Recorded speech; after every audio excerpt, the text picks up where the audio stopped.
Hello, everyone. Bruce Morris from the Tab Group here. Welcome to Tab Forum's Market Structure Wave.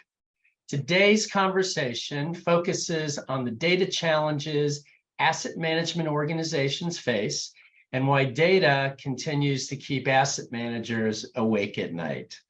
Today, we are very fortunate to have both Joe Lichtenberg, Global Head of Product and Industry Marketing, Data Management from InterSystems, and Virginie O'Shea, founder of Firebrand Research, join us to discuss this constantly evolving critical business subject.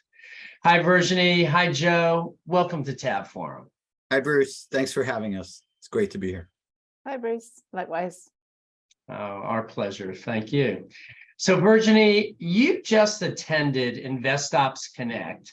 What did you learn from the buy side when it comes to their data? Specifically, what challenges are they seeing their asset management firms having to tackle? And what does it mean for them as a business? Well, I mean, one of the clear, I was listening to all the COOs talking about their challenges, and data certainly came up throughout the 2 days that I was there. And even when we weren't supposed to be talking about data, we ended up talking about data, which tells you everything. And I think most of the challenges are to do with sort of the explosion of data that they've had to deal with, particularly with things like ESG coming into the frame, many more sources of information. They're moving more into real assets, alternative assets. Certainly those come with their own structured but data challenges in terms of consuming and combining different data sets. So I think there was a lot of pressure. They talked about a lot of pressure to deal with that variety and volume of data, but also having to prove that you're governing that data adequately. The big focus on governance as part of ESG, but also beyond it at the entity level, is pushing a lot of these firms to really focus on how they can work in a more sustainable way with their data, so that they're using combining different data sets, traditional and alternative, and making sure it's usable for business users. So trying to think about having something that's end user supported, so you're not having to wait for IT bottlenecks to change your data, or to have to wrangle that data and wasting valuable time of people like data scientists. Joe, how about from your side of the business? What challenges are you hearing? I think that's right. We see that also. We work with a lot of asset management firms, and they all want to make better use of the data, right? They all have lots and lots of data inside the organization and outside the organization. That's not the issue. The issue is, how do they better leverage and harness all that data? And really what they want to be able to do is create this single end-to-end trusted and current and accurate version of the truth that they can use to solve a lot of different business initiatives, so that everybody's working from the same and accurate and up-to-date set of data. And that's really pervasive across the asset management space. Joe, just to follow up here then, there have been solutions in the market to help these types of problems, data lakes, data warehouses, for over a few years now. Why do you think these challenges still exist? Yeah, this is the same problem that asset management firms have been trying to solve for decades. And I personally have been in the data management space for more than 2 decades. So I've been working very closely with firms and with all of these different sort of approaches, including web services and enterprise service buses and data warehouses and data marts and integration platforms and data lakes and custom development and so forth. And listen, I mean, all of these approaches have all provided value, but at the end of the day, they all have limitations around latency and working with batch data and sort of static and complex ETL processing. They tend to be brittle. So, a lot of the firms that we're working with need the flexibility to be able to handle new data sources, whether that's for ESG, or looking for sort of a needle in the haystack for front office, for investment opportunities, and flexibility around new workflows and being able to ask new questions. So, really that flexibility, number one, the latency, being able to have answers in the moment, and being able to really drill into the data to get the answers that you need without having to go back to the middle office or the CTO or IT. there is a fundamentally new approach. The analysts are calling it a data fabric, enterprise data fabric. We at InterSystems call it a smart data fabric. And it's really gaining rapid traction in the financial services industry as a whole, and especially in the asset management space, in that it's a fundamentally different approach and allows you to access the data on demand as it's needed. So a lot of these problems around latency and stale data and so forth go away. And to create this end-to-end single consistent version of the truth that firms can use to serve many different users inside and outside the organization and many different use cases, all from the same data, so that you don't have sort of these islands of data management solutions that have different data and potentially different answers based on who's accessing it. So it's very exciting. It's a very exciting time right now. Thanks for that. So Virginie, if I was an asset manager, what advice would you give me to help me begin the process to overcome these challenges? And can you talk to any short and long-term benefits that I could expect to see?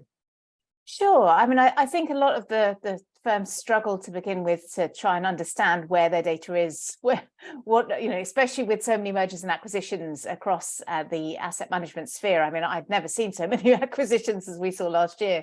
That continues to add more data silos to the mix. So understanding, what sort of important data sets you want to focus on. Don't try and boil the ocean to start off with. I think that's some of the consistent feedback we've been hearing from projects and programs of work thus far. Also understanding that you'll always have to deal with silos, because the way that we adapt and add new products, and whether it's real assets, as I mentioned, or it could be digital assets. That's another upcoming area that people are looking at focusing on in terms of tokenization.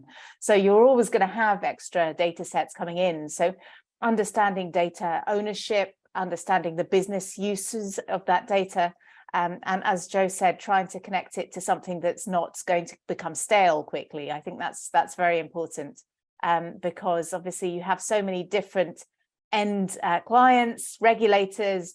Pretty much anyone in the market has got their eyes on what you're doing with your data, and you may have to answer very awkward questions if you can't prove the provenance of that data and the accuracy of that data. So very much could impact the reputation of your business. So I think that's sort of things to bear in mind when you're looking at it from a long-term perspective. So let's take this process down to the next step. Now I have my data readily available. What can I do with this data to become more competitive? Sure. I mean, much like the sell side, I'd say the buy side's a little behind the sell side in terms of investment in data and data maturity. They'd admit this too. I think at InvestOps, one of the asset managers said they're about 15 years behind the sell side in terms of maturity. So there's a lot of problems that the sell side faced quite a while ago that the buy side's now facing with regards to data and scaling up and being able to deal, support the business in a better way. But one of the very tangible benefits is being able to onboard new asset classes, be able to support those asset classes much more rapidly. And we've seen that on the sell side. We're seeing that now on the buy side as a benefit. Also, just as I say, making sure that you understand your risk profile, responding better to market volatility and market events, combining data, finding information, and better profiling your clients with regards to risk as well, and assessing the product fit between your clients and their risk appetites and the products you have. So certainly those are the sort of tangible business benefits. They also keep you off the regulatory radar, which is another thing you really have to worry about. Joe, what about you? How could I become more competitive? Well, I think, Virginie, I think you hit most, if not all, of the hot spots that we're seeing from our customers. Usually at the top of the list, it's around investment performance, right? And so, we know the space is getting more and more competitive, especially having ETFs and just the trend that we're seeing in terms of where people are looking to invest. So really being able to differentiate with investments and performance tends to be at the top of the list. But there's all sorts of scenarios around making better business decisions.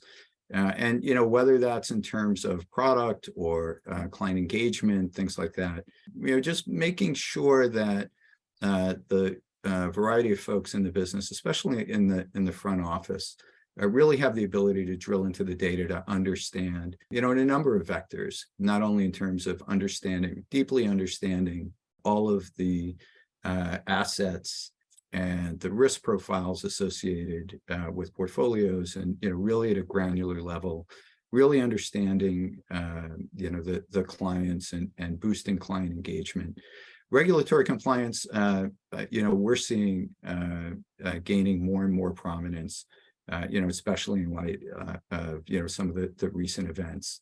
So I think there's many, and again, a difference that we're seeing now is having this comprehensive and aggregated single data fabric that can feed the different constituents from the same data without having to have these sort of islands of data management, a data mart to serve one part of the organization, a data mart to answer different questions, really brings a lot of value.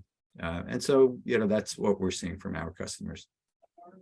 So Joe, speaking of your customers, is InterSystems working with anyone who is leveraging this new approach to data management? We are actually, so we are working with many customers across all of financial services, but specifically in the asset management space, we're working with a wide range, small, medium, and some of the largest asset management firms. I'll just quickly share with you what one of our customers is doing with us. So Harris Associates, they're a $100 billion independent asset management firm. They also own and operate the Oakmark Funds, a mutual fund company, and they're part of the Natixis Investment Managers Group. They're about a $1.4 trillion group of asset managers.